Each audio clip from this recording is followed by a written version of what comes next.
বিদেশে প্রতি বছর ৭ লাখ কর্মীর কর্মসংস্থানের উজ্জ্বল সম্ভাবনা রয়েছে বলে মনে করছে প্রবাসী কল্যাণ ও বৈদেশিক কর্মসংস্থান মন্ত্রণালয়। তবে এজন্য প্রতি বছর ৪ থেকে ৫.৫ লাখ কর্মীকে প্রশিক্ষণ দেওয়া জরুরি।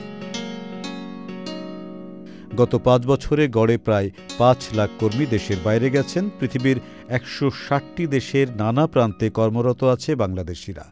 নারী কর্মীদের কর্মসংস্থানের ক্ষেত্রেও সম্প্রসারিত হয়েছে। সংশ্লিষ্টরা বলছেন, প্রবাসী কর্মীদের সার্বিক কল্যাণ নিশ্চিত করা, অর্জিত বৈদেশিক মুদ্রার সর্বোত্তম ব্যবহার এবং অভিবাসন ব্যবস্থাপনাকে স্বচ্ছ এবং প্রতারণা বন্ধ করা জরুরি। ইসলামী ব্যাংক, সুখবর প্রতিদিন।